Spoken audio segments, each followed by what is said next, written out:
What is going on, Benzinga Nation? And we welcome you to our second episode of Startup Spotlight Showcase. The first one was such a great hit. We loved the participation in the chat, so we had to go and come back with the second episode.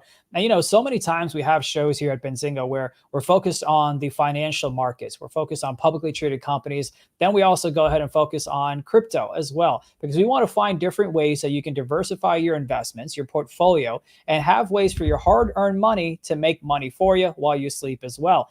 And I don't know about you guys. Sometimes growing up, for me, I always felt like, companies that were startups, I just didn't have enough capital to kind of invest in them, that I needed millions of dollars to go ahead and get a piece of the action before they actually IPO'd. But that's not necessarily the case. And that's why we kind of do this show, is that if you're interested in investing in startups, you get a chance to do so here. And we have three great companies lined up for you as well. We've got TriAgenics, we've got Mode Mobile, and Boxable that'll be presenting here today as well. Now, here's a format. Well, tell you what, instead of me telling you the format, why don't I play this recap video from the last episode that we did to give you a better understanding.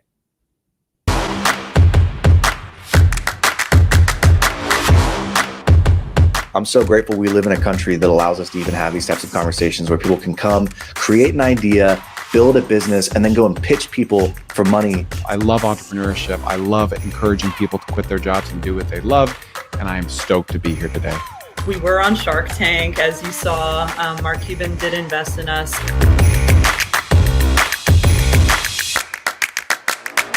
Imagine shopping becoming completely hassle-free, no more waiting in lines, things being locked up. That's what VenHub's all about.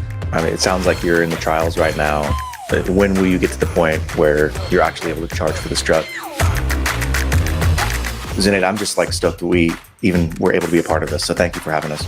Winner from the chat for your Startup Spotlight Showcase number one is Ajna Bioscience. Let's bring on my man, Joel.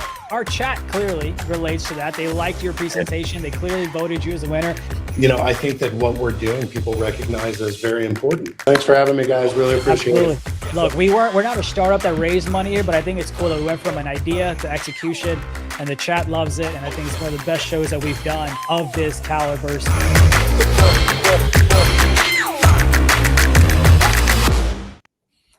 All right. Well, hopefully you enjoyed that recap. And just to kind of break it down, we're going to have three companies that are going to go here and present. Each company is going to have 10 minutes on the clock. The first 2 minutes they're able to use to kind of have like an elevator pitch. And then the last 8 minutes, they'll have a Q&A with our judges, Nick and Chris, who are partners at Co-Founders. And then they will go ahead and decide who gets, at the end of the show, who gets $1,250 of their money invested in the companies. And then you, the folks at home, we will have a poll for you in the chat as well. And you get to decide who is going to get an additional $1,250 invested in their startup as well. So one startup can go ahead and walk away with up to $2,500. Let me go ahead and bring on the judges for us. Let me go and bring on my man, Nick, who is a partner at Co-Founders.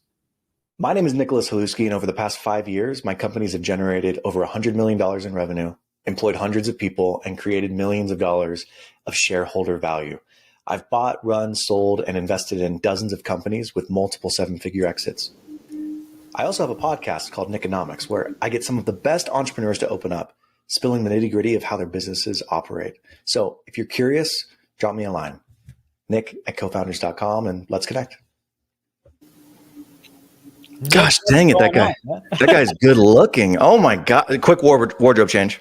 Yeah. What's up, dude, I'm not going to lie. When I saw the recap video a few minutes ago, I was like, I hope I'm not wearing the same t-shirt. I don't know. It'd be kind of weird if I was, because typically I do so many interviews. I'm like, all right, this is my go-to. Yeah. I've got like a set of three that I'm rocking with, and that's it. Yeah. Same thought process this morning, man. Super happy to be here.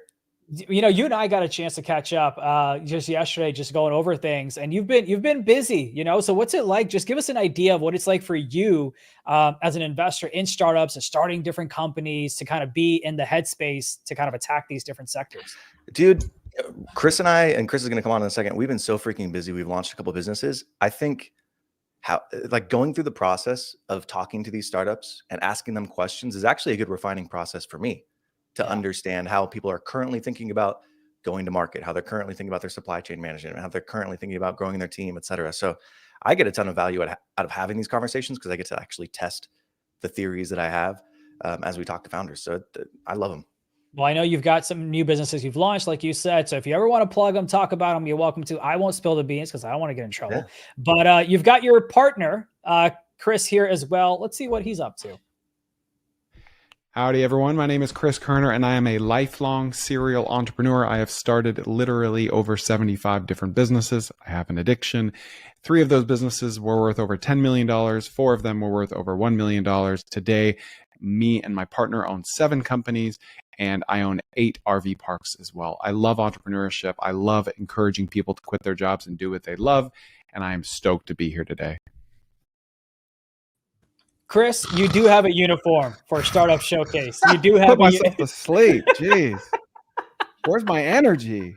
I've invested in 7 companies, and I've grown so much since then. I was so young back then. Oh, is that right? Just like a month ago? Yeah. I've matured a lot. My favorite was like the monotone of like, I invested in a bunch of companies. I am an addict. But well, it was like, honestly, I'd forgotten. It was the night before, like in the middle of the night, and I didn't want to wake my kids up. So I was trying to be a little quiet, but whatever. That's awesome. Well, I mean, look, I mentioned that I got a chance to catch up with Nik, and Paul will bring you on here in just a couple of minutes to start the show. But Chris, what's it like for you? You know, you are an addict when it comes to investing in these companies and also just starting companies of your own. I see your tweets of the randomest businesses that you know about, invest in, and then I see Nik coming in to troll but support you at the same time as well. What's it been like for you to be on that side of the fence? I'm living the dream. I mean, honestly, like this is my hobby and my profession, and that's a great blessing. Like I love what I do, and I work a lot, but it doesn't feel like work. So life is good. We had our first episode that, I think was a great hit. I think a lot of people loved it. And, Chad especially was quite involved as well. Nik, I'll start with you. Then Chris, I'll head to you before we start things off with Paul. Nik, what are you looking forward to with the 3 companies that we are presenting here today? Specifically, I'm looking forward to the endodontics company. Globally, I'm just stoked to hear about some cool businesses. Yeah. I think it's interesting how there's always these different problems that we're thinking of that are getting solved, and we're like, oh, I didn't even think about solving it that way. Like I got Invisalign. So this whole dental thing, I'm quite interested in because it's a fun but expensive process. Oh yeah. Chris, what are you looking forward to today? Yeah, like a lot like Nik, I just want to learn, right? I'm a total geek for this stuff. This is Netflix for me. This is entertainment. And so I want to learn about all of these things that I've never learned about. So it should be interesting. And I know Paul just unfortunately had technical difficulties, so we're waiting for him to kind of come right back up. Are there any companies that either of you have currently invested in or started or anything like that you kind of want to talk about the process or, the reason that you invested? Just give us a little bit of insights as we wait for Paul to come back on. Yeah, we launched a company 2 months ago that's been a freaking whirlwind. It's been fun, something that we're like knee deep in right now.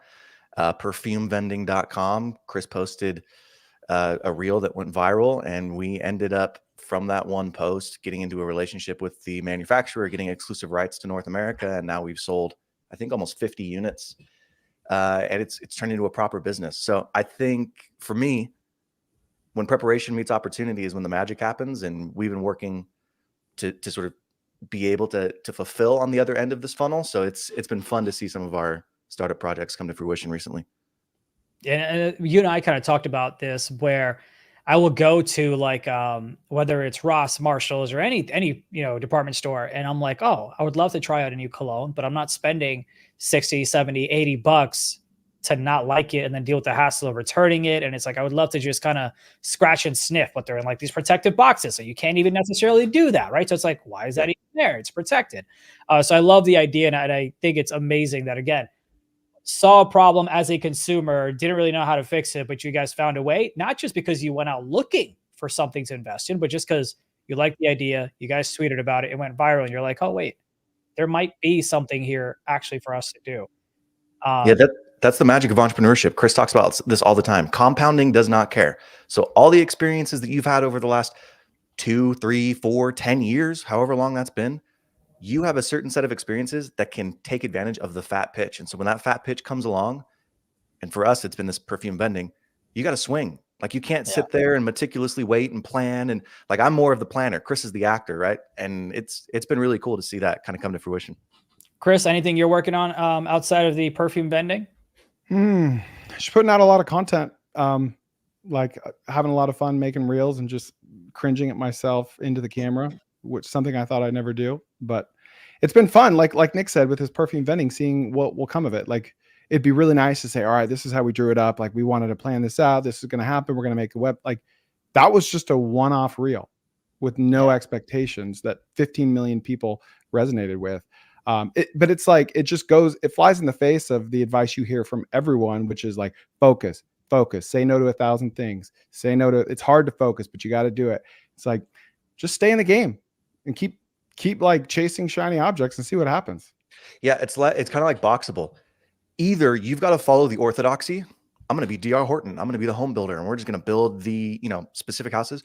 Or you got to swing so far the other way that you're so far the opposite. People are looking at you sideways, and that's where an opportunity is, right? And like, everybody's always talking about focus. And Chris is over here like, I'm addicted to being the scatter shot. I have a shotgun approach to everything, and it's working for him. But he's swung so far the other way that it's working. Boxable is another example of that. They've swung so far the other way. Like, we're not going to build big houses. We're building freaking tiny houses. And not only that, they're not custom. They're built in a warehouse, basically on an assembly line. Like, those are the types of, I think, ideas. If you're going to go against the grain, you got to go freaking all against the grain in order for it to be successful. And especially right now in the space where, we talk about interest rates and how expensive real estate is and all those things. I think it's kind of like a perfect storm, if you will, in terms of opportunities and what can be presented itself. As we're waiting, what are some challenges that you guys may face in the startup space, or trying to understand a business and the market share and your competitors? Because in the markets, I know I've dealt with that. I know what that's like. But I know we've got Lee here in the background. So if you could quickly just tell me, what are some challenges that you guys deal with when you're investing in these companies and starting some of your own? It's always people. It's tough managing expectations and having good communication and hiring people that fit your culture, or hiring more diverse people that don't fit your culture, but that you want on your team, right? Like, I didn't invent this, but all problems are people problems. And we see that every day. Nick? Yeah, the only thing I would add is people have been talking about this founder mode that Paul Graham talked about recently. And it's the same thing people have been talking about for 20, 30 years. But it's hard to scale you. It's hard to scale your ethos. And so you've got to get good people on your team that buy into what you're doing and that are able to scale with you. Otherwise, you have a very limited cap on your potential. And that may be where you want to be. But if you want to exceed $1 million or $5 million a year in revenue, you've got to have the type of personality that can attract people that will carry out your vision and have that quality downstream. Otherwise, you're not going to be successful. All right. Well, I know you mentioned, the dental aspect of one of the companies that's presenting right now. So let me go ahead and bring on Lee Colby, who is the president and CEO of TriAgenics. Lee, welcome to the show. Our 03 TBA device works by gently warming the tooth bud from the center outwards with the same technology commonly used for removing tumors. There are no incisions, there are no sutures, there's no bleeding, and best of all, there's no painful recovery time. I will definitely be one of the first people to acquire this instrument, because I think it's got such a profound benefit to my patient base. And then in regard to investing, I can't think of a better investment that I want to be involved with. So absolutely will invest as soon as it becomes available.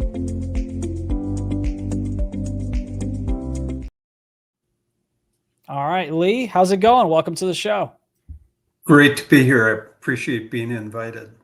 Absolutely. And, you and I got a chance to catch up a couple of weeks ago for this show as well. I know you guys are doing some cool things. So just to remind the folks at home, the way that it's going to go is you've got 10 minutes on the clock. The first 2 minutes will be for you to kind of make your pitch, what's happening with your company. And then the remaining time, you'll have Nick and Chris kind of ask some questions, and then we'll get moving with that. You ready to go? I am.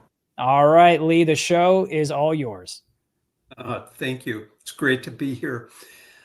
I thought I would take a moment to do something very unusual. And in less than a minute, I'm going to train everybody how to do this procedure. That's how amazing it is. It's a 1-minute treatment that prevents wisdom teeth from ever forming. And if this is the patient, we produce a high precision surgical guide that we seat. And the dentist's only responsibility is to take this disposable microwave ablation probe and actually insert it into the surgical guide and then step on a pedal. The rest is automated. The actual treatment gently warms the tooth bud from the center outwards, takes less than a minute, maybe a minute for a large tooth bud. The dentist removes this and the treatment is done. There's no cutting of bone, there's no incisions or sutures or anything like that. And we believe this will eliminate all the complications normally associated with having wisdom teeth removed. Now, I bet most of the people out there can, the audience can relate to the wisdom tooth horror stories that either they've experienced personally or they've heard about. That's it. It's really quite amazing. There's only been 2 times where I've been put under. One of them is to have my wisdom teeth removed, and the other was to get a colonoscopy. So it's always surprised me that wisdom teeth are like, that serious of a procedure to go through. Well, based on I had my wisdom teeth removed when I was in dental school. I will take the colonoscopy any day of the week. It was a horrible recovery. I'm serious. The average patient misses 3 days of work or school to recover. You only need a couple of hours to recover from the colonoscopy. Terrible statistics. Can you help me understand? I got my wisdom teeth removed when I was 19 years old. Yep, that was a good thing. So what it looked like you were doing is more of a preventative thing of preventing the wisdom teeth from ever forming. Am I understanding that correctly? Yeah, that's absolutely right. The insurance, dental insurance data shows that over 85% of all people in the U.S. will have all 4 of their wisdom teeth removed. And if that's going to be the case, then why not just prevent them from ever forming? Much less painful. So this wouldn't be necessarily targeted at individuals who have had their wisdom teeth come through, or No. Are 19 years old getting it. This is like, what age is this targeted at? This is a preventive care procedure designed for children aged 6 to 12. Okay. Lee, when it comes to selling this to dentists, is there a perverse incentive at play where they might make less money using your procedure versus the traditional procedure? Actually, just the opposite.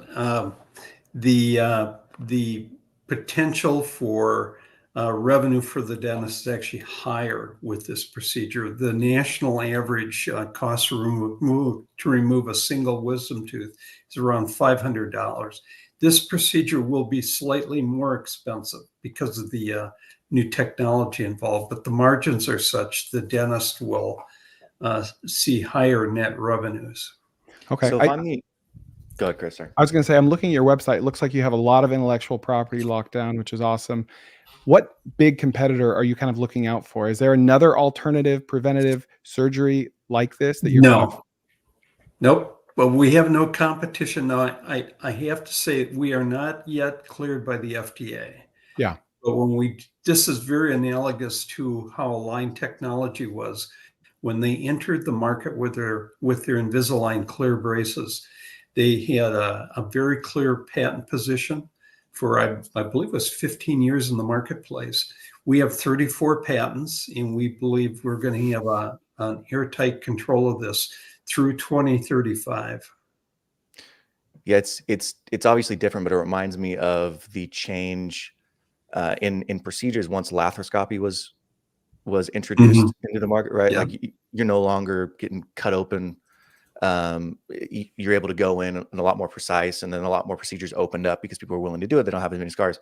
My question is, for the insurance companies, if it's more expensive, if the dentists are able to make more money, why would they care? Like if I'm an insurance company and I say, okay, cool, I'll pay $10,000 to get it removed at 19, or I'll pay $20,000 to get it removed at 10, I'll do it at 19.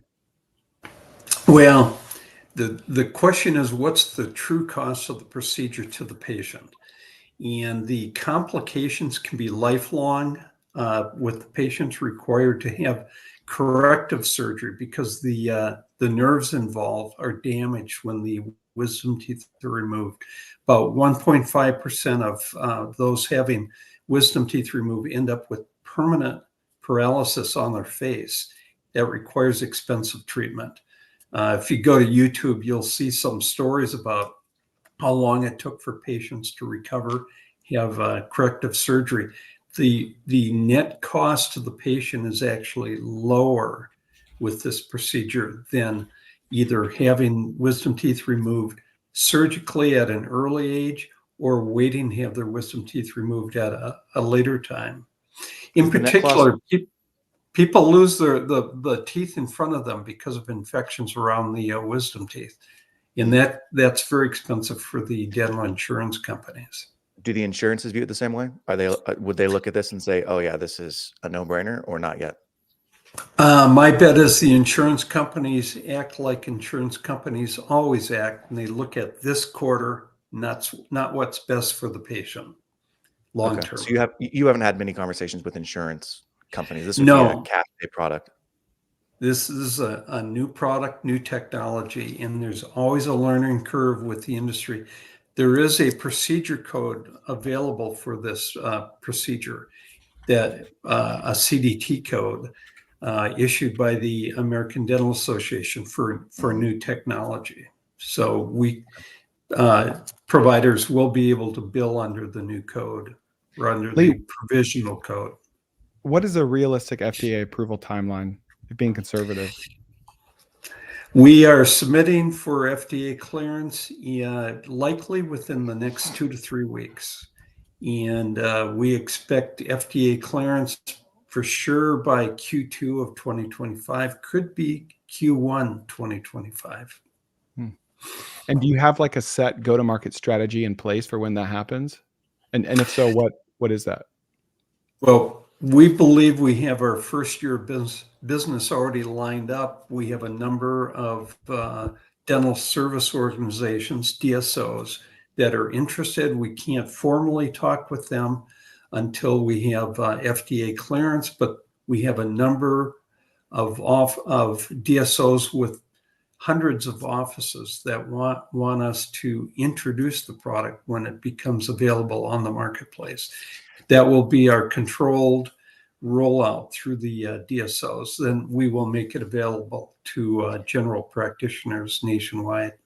Well, I'm actually good friends with the owners of one of the biggest DSOs in the country, so I might need to make an introduction there. We go to church together. I would love that if you could. I'm serious. Yeah. Okay.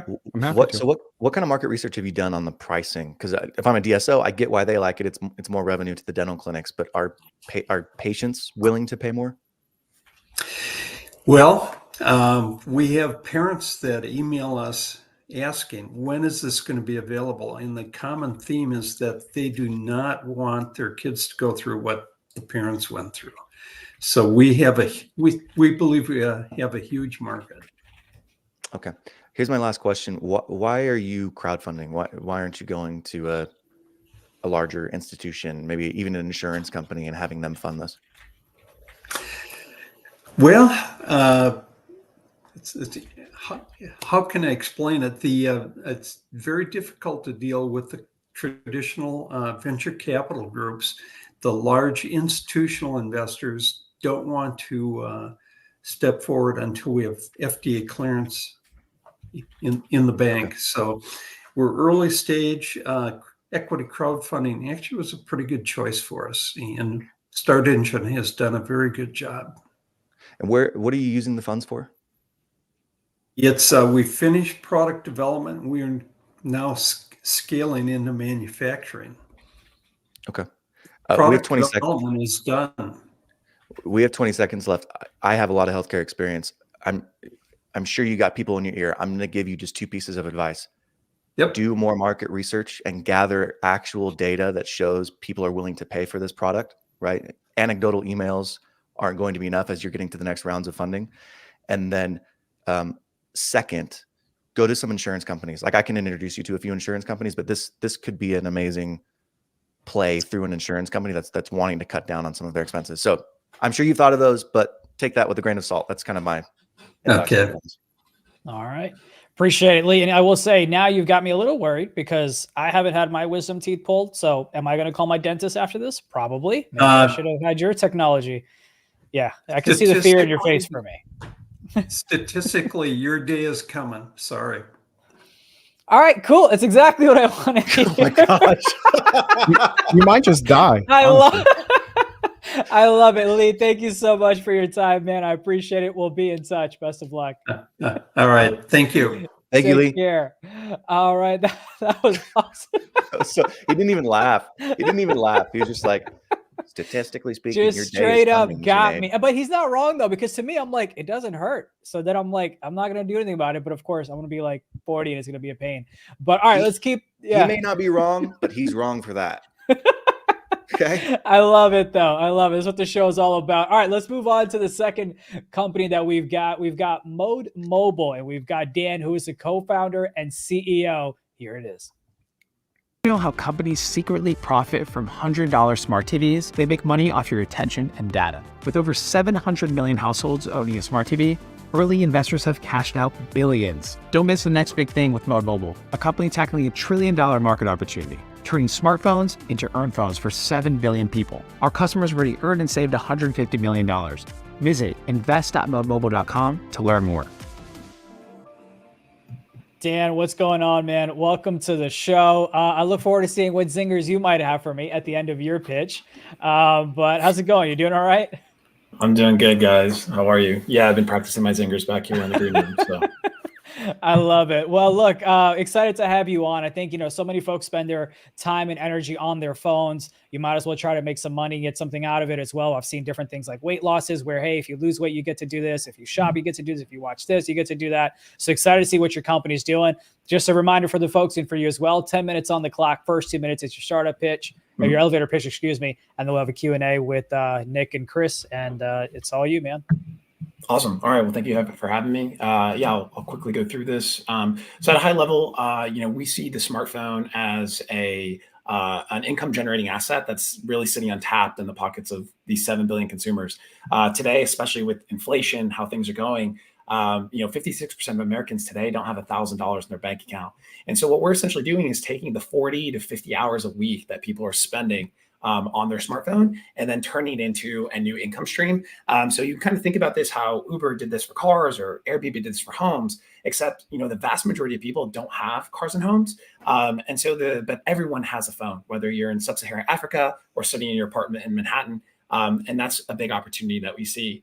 So you're taking these 4 trillion hours. We're not a hardware company, per se. We did launch a hardware, but really where the money is made is on the software business. Mode, often people ask us, how are you getting rewarded? And really, we're just taking all the things that you're already doing, listening to music, playing games, charging the phone, shopping, etc. And we're matching advertisers with these actions and then aligning incentives with you. So the more you do, the more you earn, and everything is, really up to the user as they're using the service. So thus far, we've had over 45 million people around the world install this product and use this product through transforming their smartphone into earned phones. We have facilitated over $325 million in earnings and savings. That video is a little dated from last year, across 170 countries. The company has grown quite significantly. 2019 was the first year that we had revenue. And by the end of 2022 and last year, the Deloitte Fast 500, we were actually ranked the fastest growing software company in America. We grew 32,481% in revenue growth. Business model, you can download our app on your smartphone. You could buy one of our devices. And now we're really taking a piece of the Roku style business model, which is really licensing our software to other smartphone makers. So what we envision is like a Samsung earned phone or a Motorola earned phone. And that's really that kind of comparison from that video that we saw with the smart TV space and what we see happening in smart television that ultimately allowed Roku to become a $10 billion company to, what we see in earned phones. So I'll stop there. I think that's a high level intro and happy to answer any questions. Dan, of the 325 million earned or saved, what is the percentage breakdown between both of those? It's hard to, I don't have the exact figure on earning versus saving, but the way to kind of think about it is, we facilitate a lot of savings for people. So that could be through a variety of different means. So for example, when someone has, there's sometimes like these things like a class action lawsuit on some product you ate. Maybe you ate pork, over the course. There was actually, this is a real one that I saw recently. That, if you ever ate pork, you can get $45, by signing up to this. Oftentimes people don't know about these opportunities, and we bring them forward to people. Or if you ever, there's a big clock case against like Juul. And if you ever have smoked a Juul, you can get $300. So a lot of those opportunities, we're actually connecting our users from those savings and earnings. And we kind of have an assumption based of, here's how many clicks that we're sending and how people are filling these forms to these different savings opportunities. And the class actions is just an example of that. But there's also, the savings and earnings that we do with like, advertisers like Robinhood is another example. So Robinhood has a business model where they want people to essentially download their product and deposit $5 into a trading account. They may pay us like $100 for that action, and we'll split some of that revenue to the consumer. But then they may also give you another $30 in stock. We don't necessarily know exactly how much stock. We know approximately how much it is, and then that is also considered in earnings and savings. So that's how we kind of break it down. But I don't have like the percentage for you handy at this moment. So over the last 10 years in particular, not even last 10 years, probably the last 20 years in particular, hundreds of billions of dollars, trillions of dollars have been created off of user-generated information. Google, Facebook, Instagram, Twitter, et cetera. And then last year, Facebook changed their privacy settings so you can't track cookies across different apps and different websites that you're visiting for browsers. Yeah. It feels to me like this is solving for that. It's saying, hey, if they're going to be using your data anyways, you might as well get monetized for it. Is that a fair characterization or no?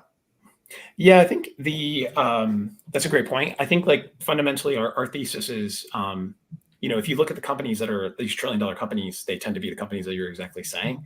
And Apple had its stance of what it changed around it. We tend to focus on Android, which is a much more open ecosystem. But our whole business model is really aligning value with the consumer. And so it's like, hey, if you're spending this time, you are the product. When you are on these sites, you are the product of those sites. And so the whole thesis is like, hey, how can we share that back with you and then align that incentive?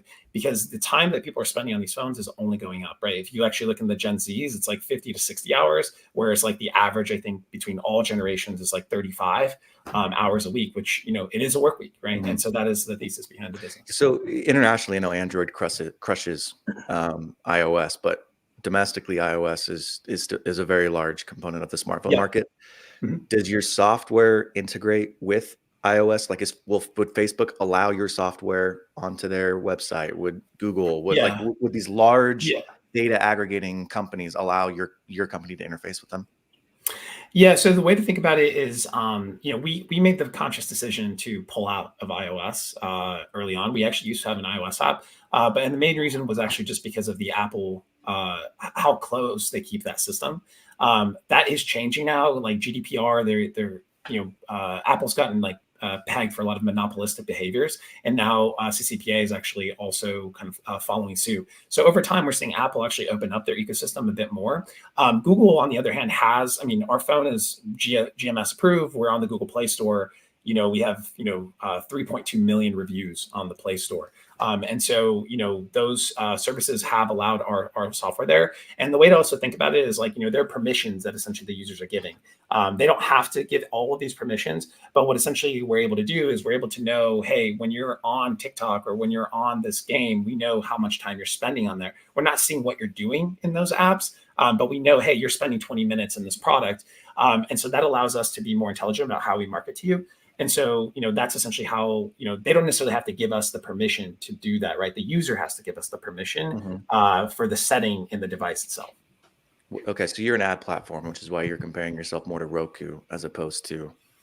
I think the way I think about the Roku business model is kind of like, a lot of people don't know the story behind Roku, but it's kind of like the ugly redheaded stepchild of Netflix. And then it struggled quite a while, but around 2015, they really kind of hit this, new type of business model, which is like, hey, there are these monster television companies like TCL, so on. They have tons of distribution. Instead of us selling our little stick, our device, we're going to license our technology to them. And then, I showed in the video, a major reason why the cost of television is going down is, yes, somewhat the manufacturing has been improved, but it's actually all the revenue is being made on the data and the monetization while you're watching your smart TV. And then essentially they are sharing that revenue with that manufacturer. And so the way we kind of think about it is like, that's, what we see these $100, $150 devices that Samsung, Motorola are coming out with, they're making like $1 on that device. And so if we can monetize that with them, there's a lot of upside because their margins is quite low. So, we do make a lot of our revenue through advertising. We operate on 70% gross margins within our business. But also, we are starting to have more subscription-centric business. And last year we had 7 figures in subscription revenue. And so kind of operating more like Costco, so how can we give people more earnings, but maybe take a small subscription and elevate the amount that they can earn and save and give them perks around that. What are your trailing 12 months of revenue? Trailing 12 months of revenue will be, this year we'll probably do in the vicinity of around like 12 million in revenue. Okay. For 2024. What was the reason for the big drop from 2022? So, I mean, market was different, right? The market, very common to operate on kind of like a 6-month payback period. At the time, a lot of companies were going public. It was really kind of like growth at all costs. And, we were extended our payback periods quite significantly. Now we're really focused on like a 1-month payback period. So, when we acquire a customer, our goal is to have the full payback period in that first month. So that means that we can just spend less in advertising. If you actually look at our contribution margin, it's actually significantly increased. And so efficiency in the business has significantly increased. But, that means that you have less top line revenue. That's also one of the major reasons why we're also going to these other types of strategies to get more distribution, which is like, hey, let's partner with people that already have a lot of distribution and do a rev share, because essentially then it's sustainable growth. So it's really just kind of like a change. You've had massive churn then. Like if you spent that much money, you generated that much revenue, and then you stop spending the money and your revenue goes down, it just means that you had to spend a lot of money to acquire customers that didn't stick around for a long period of time. Yeah, I mean, I think you have to also see like kind of the way that the business is structured, right? So when people are downloading our app, they are essentially that's a much lower, like the threshold on usually games and apps is like usually if you can hit 10-month retention on day 30, it's quite good for an advertising-centric business. Another reason why we wanted to move to the earn phone model is that we see that those users have 3 times higher retention and 3 times higher earning, right, than the average user, which is another reason why we really this revenue in the past was individual people with smartphones, not the Samsungs and Motorola's who were paying you. These are people that are, a large portion of our revenue is software-centric revenue, but they're downloading our app from the Google Play Store on their Android and then turning their Android into kind of an earn phone, but it does have limitations as compared to, when we are on a device directly with that consumer. Okay. All right. Appreciate it, Dan. Thank you so much for your time here. And like I said, I think it's, I think we all agree that a lot of people are, by the way, 50 plus hours, I think is what you said. That's like overtime. That's insane.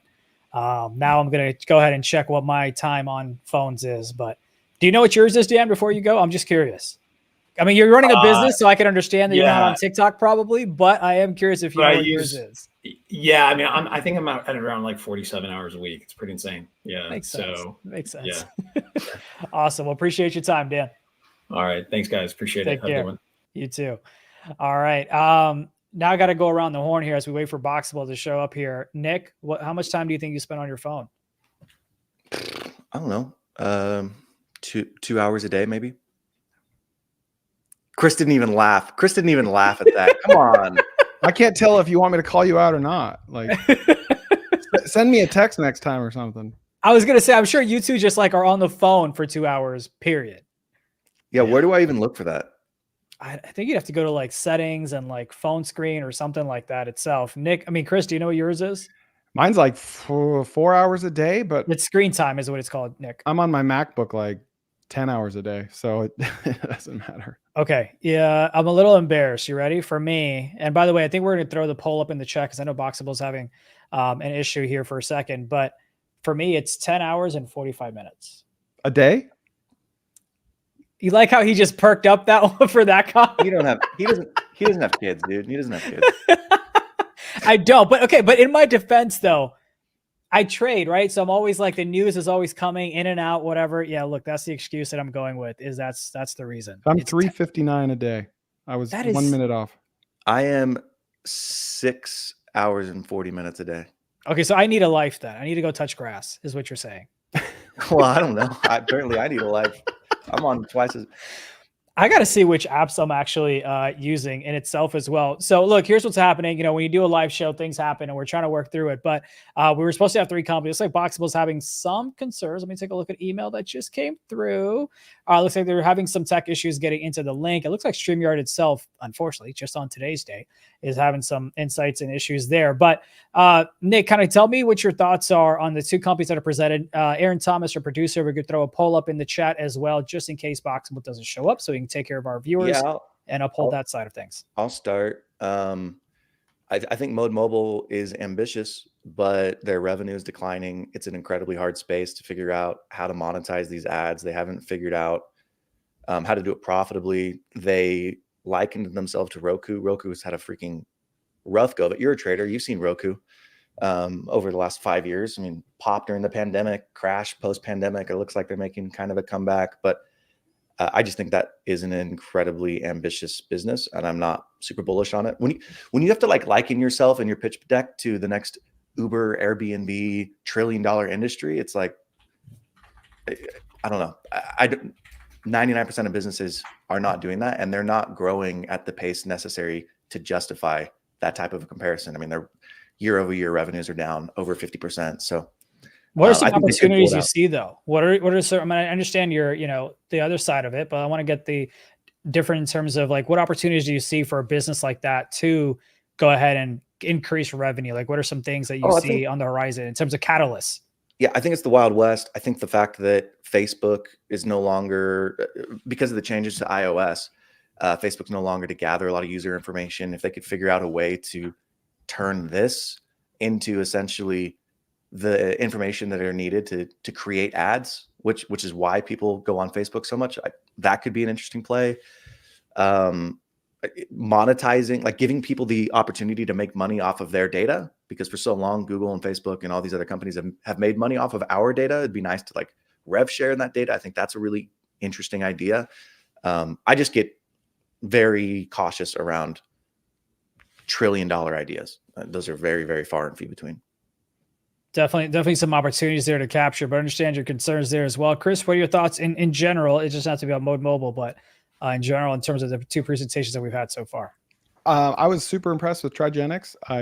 It was really hard for me to poke holes in that. I would have loved to have asked a lot more questions about Mode Mobile.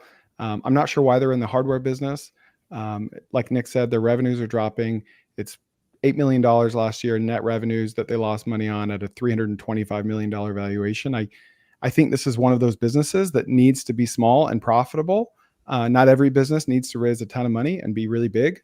I think this could be an awesome business that is just an app that helps people save money and that just has a few key partnerships and affiliate links. Hardware's hard.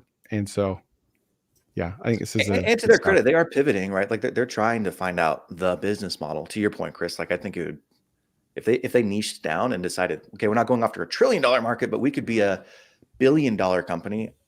Yeah, I totally think that they could. That there's a lot of opportunity there to niche down and say, we are going to help people make money off of just their social media information. I don't know. I'm just throwing ideas out there, but I would try to niche down. All right.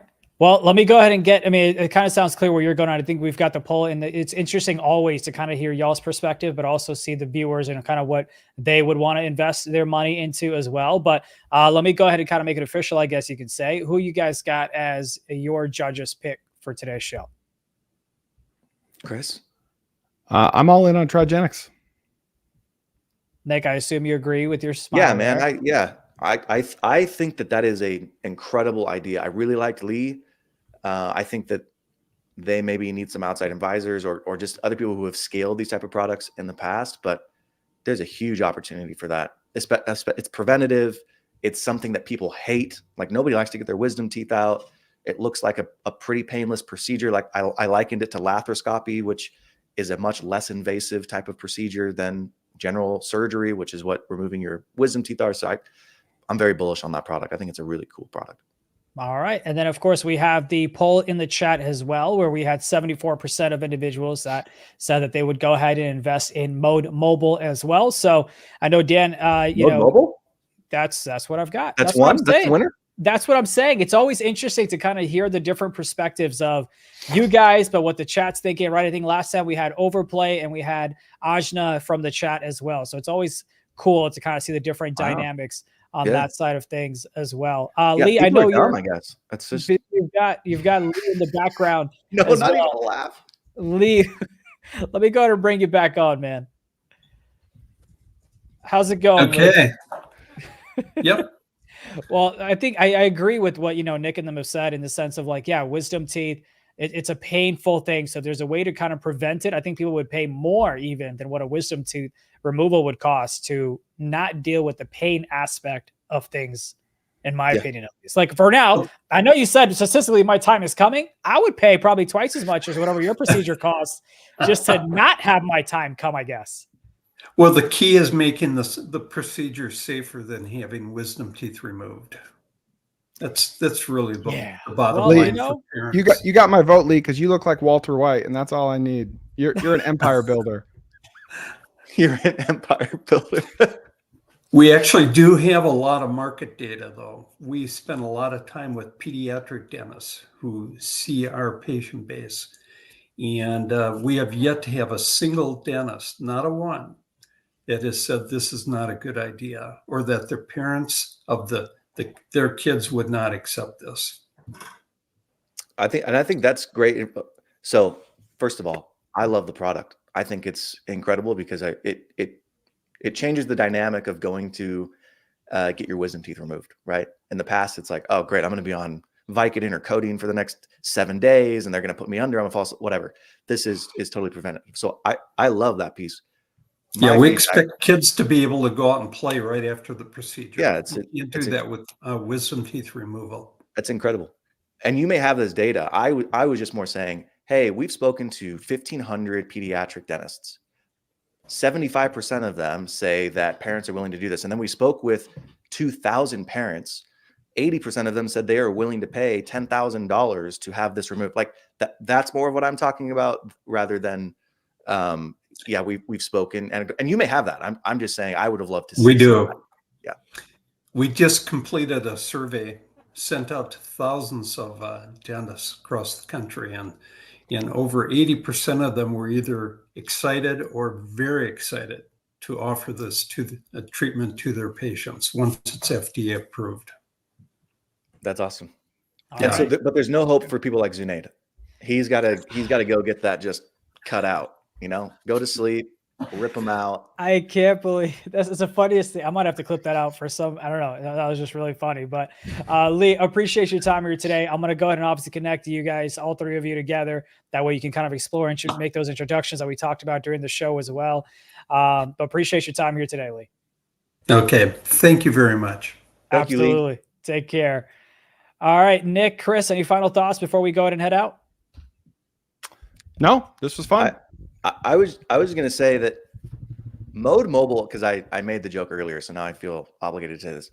Mode Mobile's idea is really freaking cool. There's a huge opportunity in that space, right? I'm just saying from my perspective as an investor, that's a very, very ambitious project that hundreds, if not thousands of companies are competing in that space to try and figure out right now. So I'm reticent to invest in them, but I think it's a very, very cool idea and product that they are trying to find product market fit for. Yeah, especially with everyone on their phone, like me, 11 hours. That's ridiculous. I got to reevaluate my life, I guess. Chris, any final thoughts from you before we go? No. I appreciate you having me. I had fun. All right, you got it. Chris, Nick, thank you so much. Again, go ahead and check them out. They're on Twitter. We'll put their social media links in there as well. They are partners at cofounders.com. I always love to say they're co-founders of co-founders, but then I sound like I don't know what I'm talking about. Maybe that's why you did it. I don't know. But appreciate both of you guys. Appreciate you guys in the chat as well. And we'll see you next time. Appreciate you.